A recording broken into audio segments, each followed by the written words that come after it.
Okay, if we're looking at Dave again, he's doing a nice job of heeling the boat to weather. It's getting just a little bit light as we can see the main is starting to come in, but he's doing a nice job. We can see the halyards off the top, about 6 inches. He's got the pole the right height. And then, oh yeah, and if we look up here at these guys, yeah, Alan has his pole down a little bit too low. Oh, this is perfect. We can see the center seam now is not quite parallel to the mast. And we see the poles down just a little bit. And when we'll get him to raise the pole, and it'll fly up a whole lot smoother. We can see how the luff is very unstable, I guess you'd say. But he's doing a nice job of keeping the boat flat. And if we look, or heeling the weather, we can see how the helm is neutral, and that's good. Hey, Alan, can you try raising your pole up about 6 inches or so? Maybe a foot? There you go.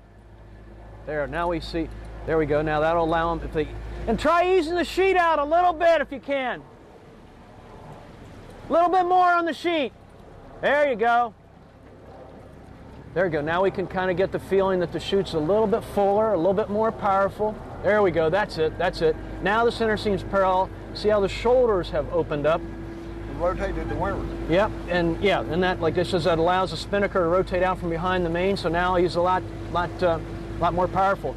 See how the center seam, we'll talk about this tonight, but the seam that goes up through the numbers straight up is parallel to the mast. Now the top of the sail's a little more open, and you've got a more powerful sail. If it lightens up, you'd want to lower the pole again like you just had it, but in this breeze, like right now, it lightened up again, and you could head up a little bit or lower your pole a little bit. There you go. That's good. That's good. Perfect. So that's good. Now they lowered the pole to keep the center seam parallel, yet the top is still flying real nice. That looks good. It's only about a 6-inch drop there. Yeah. It made a lot of difference.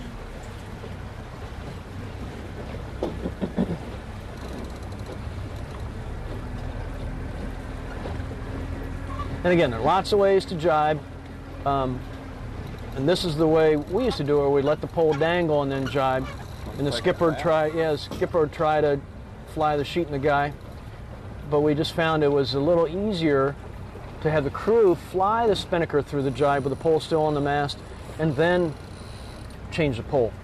And we'll talk about that, and then we could stop right here and talk. But it's a lot of work for the skipper.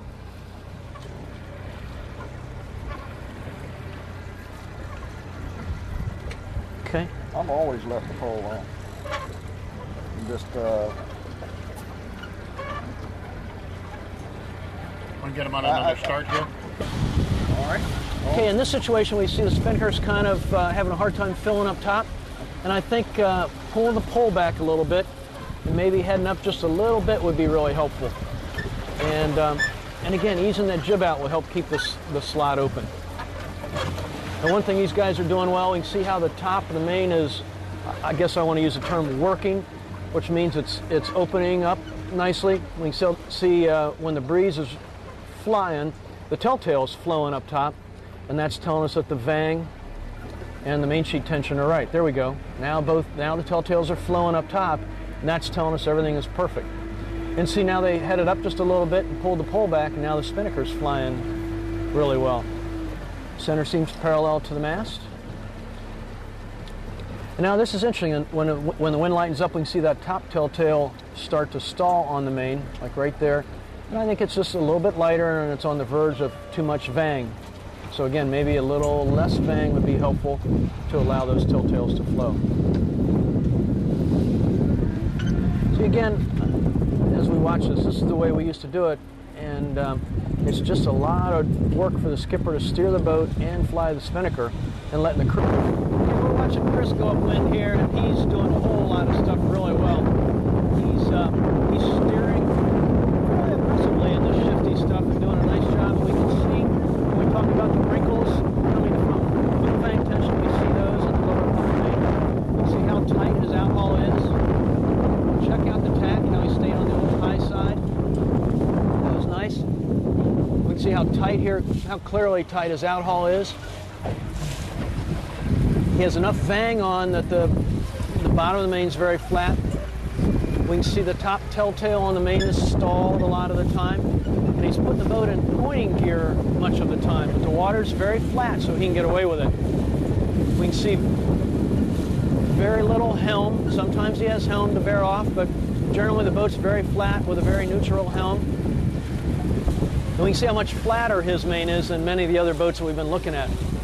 That looks really nice.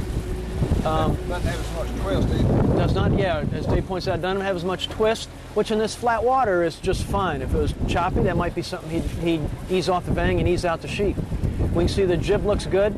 He's got a little bit of weather sheet on, so the clew's over the middle of the seat, and it looks really nice. Okay, we're watching Tom go upwind here, and as we see, he's got his boom off center line pretty much. The vang's on, so the main looks trimmed about right. That is, the twist looks good. And this lighter stuff, his halyard and Cunningham, looks pretty good. I think if he just plain trimmed the main in a good bit tighter, that'd make the boat point higher, and he'd go a little faster. So we'll ask him, hey Tom, go ahead and trim your main in a little bit tighter.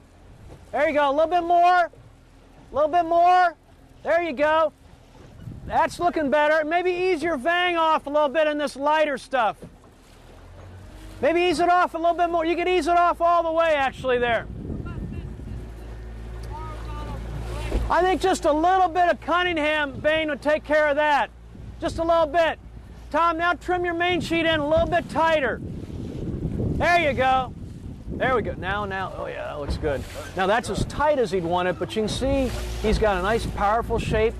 The top is parallel to the boom, maybe a little bit, you know. Almost like Daniel does. Yeah. Just, it's like Chris is only now a little bit deeper because he doesn't have as much bang on. So he's got a powerful shape, but a pointing shape. That looks really nice. Now the only other thing,